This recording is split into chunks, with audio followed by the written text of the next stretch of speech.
آپ احباب جانتے ہیں کہ آج کی یہ تقریب ہمارے بہت ہر دل عزیز پیارے قابل احترام ڈاکٹر نذیر تبسم صاحب کے حوالے سے ہے، اور اس کے لیے خاص طور پہ ان کے بہت قریبی دوست جنہوں نے زندگی کا ایک طویل عرصہ اکٹھے گزارا پشاور سے تشریف لائے ہیں۔ ہم شکر گزار ہیں کہ انہوں نے اتنی مسافت طے کر کے ہمارا مان بڑھایا، یہاں آئے اور ایک ایسے شخص کی یادوں میں ہمیں شریک کریں گے وہ لوگ کہ جن کی اپنی ایک طرف تو بہت عمدہ شاعر، نقاد، محقق، ماہر تعلیم، دانشور، اور ان سب سے بڑھ کر ایک بہت پیار کرنے والے، بہت شفقت کرنے والی شخصیت ڈاکٹر نذیر تبسم۔ مجھے یہ اعزاز حاصل رہا ہے کہ میری پی ایچ ڈی کے نگران میرے استاد تھے، وہ میں نے ان کے زیر نگرانی پروفیسر شوکت واسطی پہ کام کیا، اور یونیورسٹی نے جب مجھ سے کہا کہ آپ بتائیے کہ آپ کون سی ایسی موضوع شخصیت سمجھتے ہیں جو آپ کے اس تھیسس کے بارے میں آپ کی رہنمائی بھی کرے اور وہ اس شخصیت سے بھی واقف ہو، تو میں نے انہیں 2 نام ریکمینڈ کیے تھے، ڈاکٹر نذیر تبسم اور جناب ناصر علی سید کا، کہ یہ وہ ہستیاں ہیں جنہوں نے میرے موضوع کے حوالے سے ان کے ساتھ بہت وقت گزارا، ان کے ساتھ کام کیا اور انہیں اپنے دیکھا، قریب سے دیکھا۔ تو یونیورسٹی نے ڈاکٹر نذیر تبسم صاحب کا انتخاب کیا اور میں ان کی زیر نگرانی ان کی شاگردی میں آ گیا۔ میرا تعلق کوہاٹ سے ہے، میں صرف 2 باتیں اس لیے کہنا چاہ رہا تھا کہ اس سے ڈاکٹر نذیر تبسم صاحب کا بڑا گہرا تعلق ہے۔ میرا تعلق کوہاٹ سے ہے، میری جو ادبی تربیت ہوئی یا جو اٹھان ہوئی مجھے اسلام آباد میں ہوئی۔ اتفاق ایسا ہے کہ 1998 میں میرا پہلا شعری مجموعہ چھپا، تو محمد جان عاطف کوہاٹ کے ہمارے دوست ہیں، انہوں نے مجھے کہا کہ یہ 4 کتابیں اس پتے پر بھیج دیں، عباسین آرٹس کونسل کے سیکٹری کے نام۔ اچھا، مجھے چونکہ کسی سے واقفیت نہیں تھی، میں اسلام آباد سے باہر بہت کم، اور خاص طور پہ کے پی کے علاوہ نام ضرور سنے تھے، پڑھا ضرور تھا ان شخصیات کو، لیکن کسی سے بالمشافہ واقفیت نہیں تھی۔ میں نے وہ کتابیں بھیج دیں، بھول بھی گیا، لیکن وہ کرنا قدرت کا یہ ہوا کہ اس کتاب کو سردار عبدالرب نشتر ایوارڈ کے لیے منتخب کر لیا گیا، اور میں مقررہ تاریخ پہ گھبرایا ہوا، ڈرا سہما سہما میں پشاور پہنچ گیا۔ اب وہاں پہ میں ہال میں بیٹھا ہوں، نشتر اس کے ہال میں بیٹھا ہوں، اور پریشان یہ تھا کہ میں کسی کو بائی نیم تو جانتا ہوں، تو بائی فیس کسی سے چہروں سے شناسائی نہیں تھی۔ پروگرام ہوا، ایوارڈ لے لیا، اور اس کے بعد چائے کے وقت ہے تو ڈاکٹر نذیر تبسم صاحب نے مجھے بڑی شفقت سے مخاطب کیا کہ یار تو کیا جا آدمی ہے کہ تو کے پی کے سرحد کو، اس وقت ہم صبح سرحد کے سرحد اون ہی نہیں کر رہے جبکہ سرحد تمہیں اون کرتا ہے۔ اب میں انہیں دیکھ رہا ہوں کہ یہ، تو انہوں نے مجھے اس وقت کہا کہ میں نے 1.5 صفحہ اپنے پی ایچ ڈی کے تھیسس میں تم پہ لکھا ہوا، تمہاری شاعری پہ لکھا ہوا ہے۔ وہ میری ان سے پہلی بالمشافہ ملاقات تھی، اور اس کے بعد پھر وہ ایسی شخصیت ہے کہ ان کے ہنستا مسکراتا چہرہ اور ان کے مخصوص لہجہ دلبرو دلبرو، اور میں پھر ان کا دلبر بن گیا۔ وقت گزرتا گیا، ان سے رابطے بھی ہوتے رہے، ملاقاتیں بھی ہوئی۔ پھر پی ایچ ڈی کا جب سلسلہ آیا تو میرے پاس یہی 2 نام تھے۔ بہرحال وہ انہوں نے یونیورسٹی میں ان کو کیا بڑی شفقت سے۔ اچھا، میں تھوڑا سا ایزی سا تھا، مجھے کیا بات، انہوں نے میری شکایت کر دی یونیورسٹی میں، ڈاکٹر نشاط صاحب کو اور علی یاسر مرحوم کو، اللہ انہیں غریق رحمت کر، علی یاسر کو، تو میری شکایت ہو گئی۔ علی یاسر نے مجھے پیغام دیا کہ بھائی وہ ڈاکٹر صاحب یہ کہہ رہے ہیں کہ یار یہ لڑکا تو کام ہی نہیں کرتا، 4 مہینے 6 مہینے گزر گئے، اس نے پرواہ ہی نہیں کی۔ اچھا، میں ذرا جذباتی ہوں، تو میں کہا اچھا یہ بات ہے۔ خیر ان سے رابطہ کیا، دعا سے میں نے کہا جی 4 مہینے ہیں آپ کے پاس اور 4 مہینے ہیں میرے پاس. ان 4 مہینوں میں ہم نے, اللہ خیر کرے, آپ نے مجھے پی ایچ ڈی کا تھیسس کروا دینا ہے. میں بھی جت گیا.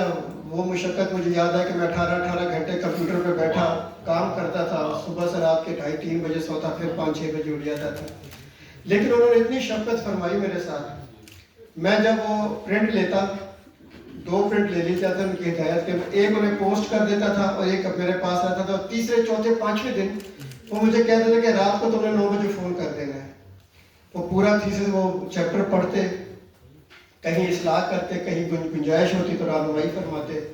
اور وہ 4 مہینوں کے اندر ہم نے وہ تھیسس کر کے ود ان ٹائم میں نے وہ جمع کروا دیا. اور شکر گزار ہوں ان کا بھی کہ انہوں نے مجھے دیر نہیں ہونے دی. جتنا انہوں نے جب بھی کہا, جیسا کہا, انہوں نے بہت میرے ساتھ مدد کی, بہت تعاون کیا. ورنہ بعض اوقات اساتذہ کے اپنے کام ہوتے ہیں, رہ جاتی ہیں چیزیں, دیر سے دیر ہو جاتی ہیں. تو اس کے بعد پھر سلسلہ چلتا رہا. آخری مشاعرہ جو یہاں پہ اکیڈمی میں انہوں نے پڑھا, ہم لوگ آئے تھے, ان سے ملے, اور وہ جیسے آپ نے فرمایا ابھی کہ وہ مزاحمت ان کے لہجے میں آ گئی تھی. تو وہاں جہاں پہ انہوں نے وہ سب سارا چھین لیتا ہے, سب کچھ چھین لیا, وہ انہوں نے پڑھی اور دھڑلے سے پڑھی. اور ہم لوگ ہنس بھی رہے تھے اور کہتے ہیں, جب ختم ہو تو میں نے کہا کہ ڈالے والے باہر آئے ہوئے. تو انہوں نے بڑی شفقت دی, بڑی محبت دی. میں یقیناً انہیں یاد بھی کرتا ہوں, ان کے لیے دعائیں بھی کرتا ہوں کہ زندگی میں بہت کم لوگ مجھے ملے. میں ذرا ارلی عمر میں ہی میرے والد صاحب کا انتقال ہو گیا اور میں یتیمی کے کرب سے گزرا. لیکن مجھے کچھ شخصیات ایسی ملی جنہوں نے مجھے کمی نہیں محسوس ہونے دی کہ میں یتیم ہوں, یا مجھے اتنی محبت ملی کہ میں لبریز ہو گیا محبت سے. تو جی یہ تو ایک تعارف تھا ان کے لیے. میں اسٹیج پہ بڑے عزت احترام کے ساتھ جو مہمان ہمارے آئے ہیں, آج کی اس تقریب کی صدارت فرما رہے ہیں جناب ناصر علی سید. میں ان سے ملتمس ہوں تشریف لائیں اور اسٹیج کی رونق بڑھائیں.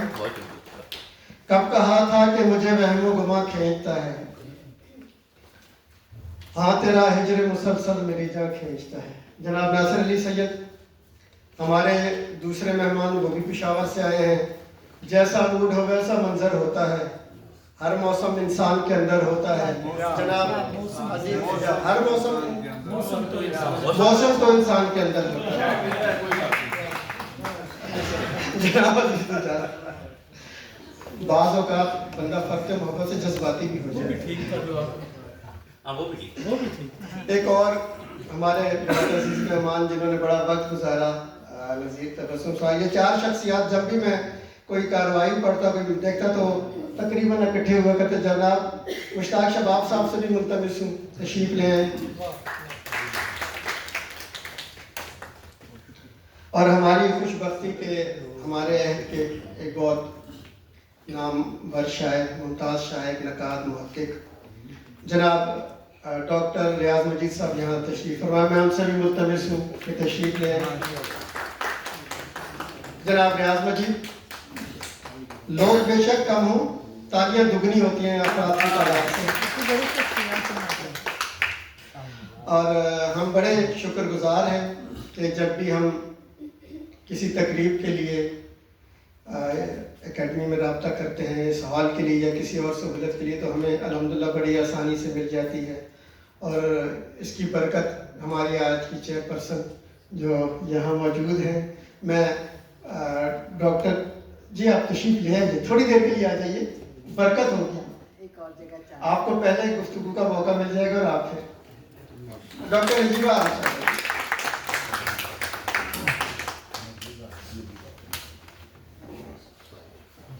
جی چونکہ ہمارا قومی وتیرہ بن چکا ہے کہ ہم تقریبات میں اکثر دیر سے آتے ہیں. 3 بجے کا احباب کو ٹائم دیا تھا اور تقریباً 4:15 ساڑھے 4 کا وقت ہو رہا ہے. لیکن انشاءاللہ وہ جیسے ہی مشاعرے کا وقت ہوگا لوگ آ جائیں گے. تو یہ چونکہ ابتدائی حصہ ہے, لوگ آتے رہیں گے. تو انشاءاللہ تقریب کو ہم شروع کر سکتے ہیں. میں چونکہ ڈاکٹر نذیر تبسم صاحب کا ایک طویل خدمات کا عرصہ ہے اور ان کے بارے میں جتنی گفتگو کریں گے کم ہوگی، لیکن ہماری کوشش ہوگی کہ ہم مختصر اور جامع گفتگو کریں. پشاور سے ہمارے ایک لیکن نہیں، پہلے مجھے محترم چیئرپرسن صاحبہ سے کمنٹ ہوں کہ انہوں نے کہیں اور تقریب میں بھی جانا ہے، تو میں بڑے احترام سے ملتمس ہوں ڈاکٹر نجیبہ عارف صاحبہ سے کہ تشریف لائیں اور چند الفاظ ڈاکٹر نذیر تبسم کے حوالے سے، کیونکہ اکادمی کے ساتھ ان کا بڑا گہرا رشتہ تھا، ان کے بورڈ میں شامل تھے. آئیے تشریف لائیے ڈاکٹر صاحب. بہت شکریہ جنید عادل صاحب. سب سے پہلے تو میں معذرت کرنا چاہتی ہوں کہ یہ خلاف ادب ہے. میں سب سے پہلے اپنی گفتگو کر کے یہاں سے جانا چاہتی ہوں، لیکن اس کی وجہ ایک اور کمٹمنٹ ہے جو ایک تقریب میں ہے، وہ بھی کافی دیر سے شروع ہو رہی ہے. اس کے شروع ہونے کا وقت بھی 3:30 بجے تھا، تو میں بھی وہاں دیر سے پہنچ پاؤں گی. تو میں اس حوالے سے بھی جنید عادل صاحب کی اور اس تنظیم کی شکر گزار ہوں کہ جناب ڈاکٹر نذیر تبسم صاحب کی یاد میں جو یہ تقریب منعقد کی جا رہی ہے، حقیقتاً یہ فرض کفایہ ہے اور یہ پورے پاکستان کی ادبی برادری کی طرف سے ایک طرح سے ہم سب اس میں شامل ہیں اور اس کا حصہ ہیں. کیونکہ نذیر تبسم صاحب ہم سب جانتے ہیں جگت استاد تھے، استاد الاساتذہ تھے. ان کی زندگی پوری کی پوری ادب کے میدان میں اپنے آپ کو وقف کرتے اور شاگردوں کو، طالب علموں کو، محققین کو رہنمائی فراہم کرتے ہوئے، ادبی رہنمائی فراہم کرتے ہوئے، علمی رہنمائی فراہم کرتے ہوئے گزری ہے. پشاور کی ادبی اور ثقافتی زندگی کا مرکز جو شخصیات تھیں ان میں نذیر تبسم صاحب شامل ہیں. اور حقیقت یہ ہے کہ جب بھی ہم پشاور کے بارے میں سوچتے تھے کہ کون سی سینئر شخصیات اس وقت وہاں موجود ہیں، تو سب سے پہلے جو نام ذہن میں آتا تھا وہ ڈاکٹر نذیر تبسم صاحب کا تھا. میں ذاتی طور پر تو بہت عرصے سے ان سے ایک اور حوالے سے بھی واقف ہوں، اور وہ ان کی علمی شخصیت ہے، کیونکہ وہ یونیورسٹی آف پشاور میں پروفیسر تھے، صدر شعبہ تھے. تو بطور استاد کے میرا تعلق چونکہ اکیڈیمیا سے رہا، تو میری ان کے ساتھ ہمیشہ سے بہت محبت بھرا اور عقیدت بھرا رشتہ رہا. بہت احترام سے ان کے ساتھ تعلق رہا، احترام بھرا. اور میں نے ان کو دیکھا کہ انہوں نے کس طرح یونیورسٹی میں بھی ایک مرکز کی حیثیت اختیار کر لی تھی. ان کے ارد گرد طالب علموں کا ایک ہجوم ہوتا تھا جو ان سے رہنمائی لیا کرتا تھا، اور پھر وہ ہر ایک کو ایک طرح سے سپورٹ کرتے تھے، تقویت فراہم کرتے تھے، علمی سطح پر بھی اور ذاتی سطح پر بھی وہ لوگوں کو تقویت فراہم کیا کرتے تھے. مجھے یاد ہے ایک مرتبہ یونیورسٹی میں میرا ایک سلیکشن بورڈ تھا، اب یہ یاد نہیں کہ وہ کون سا تھا، تو مجھے معلوم نہیں تھا کہ بطور ماہر مضمون ان کو دعوت دی گئی ہے یونیورسٹی میں.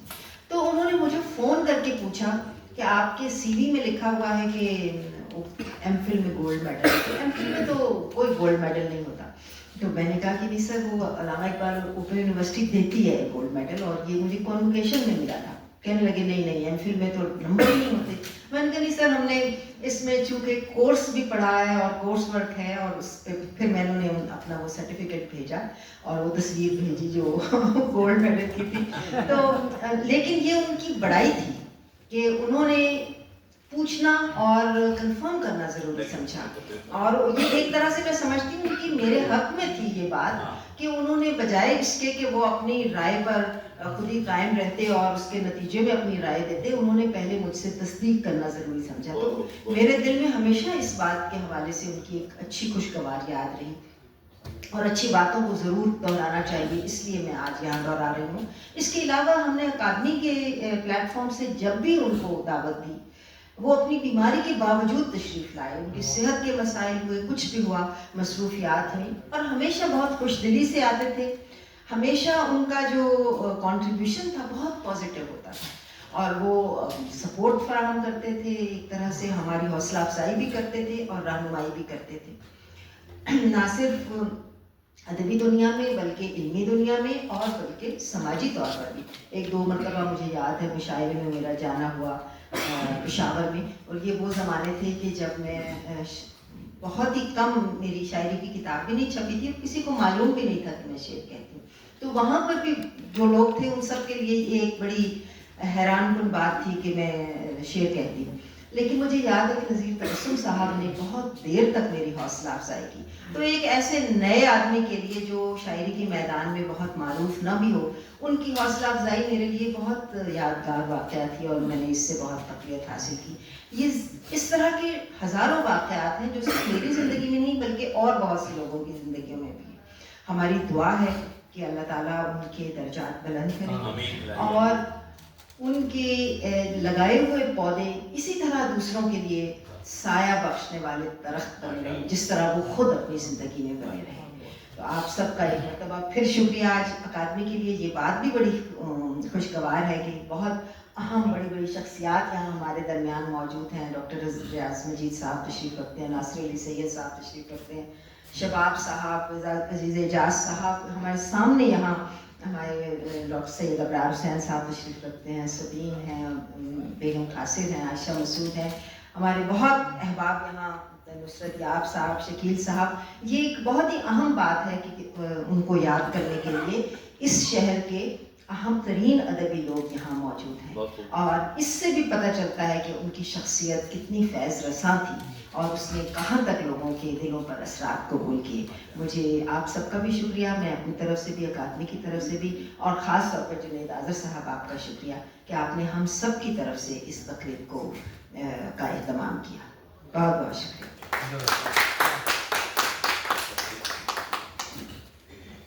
بہت شکریہ ڈاکٹر صاحبہ کہ آپ نے اپنی مصروفیات میں سے وقت نکالا اور ہماری سرپرستی کروائی.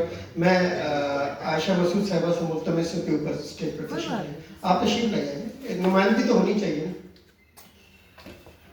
جی میں ایک سلسلہ آگے بڑھاتا ہوں.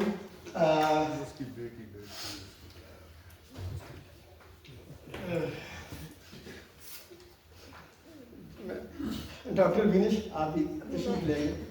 ڈاکٹر کدھر آ چکے؟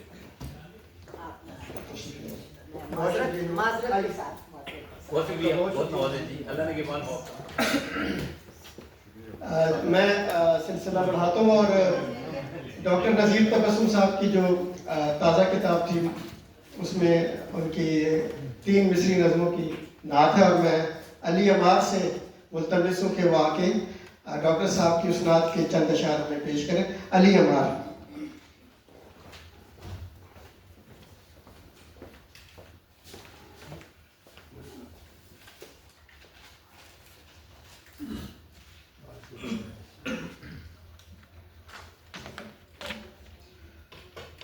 صاحب صدر اور ہم سب کی جلد.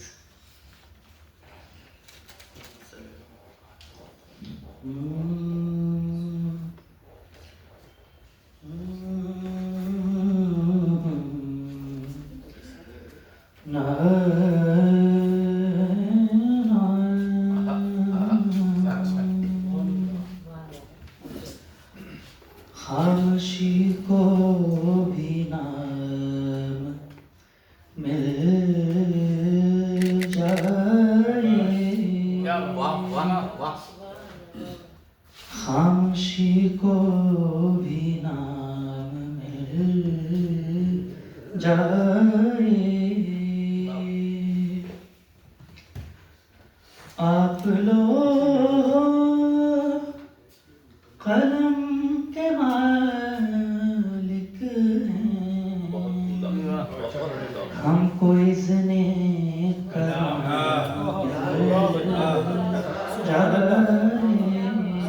ہم کو اذن کرم مل جائے. آپ نے تیرگی کو نور دیا, لوگ جو کم نصیب تھے ان کو زندہ رہنے کا ایک شعور دیا, زندہ رہنے کا ایک شعور دیا. دیکھیں رشک ماہ منیر آپ کی ذات, رشک ماہ منیر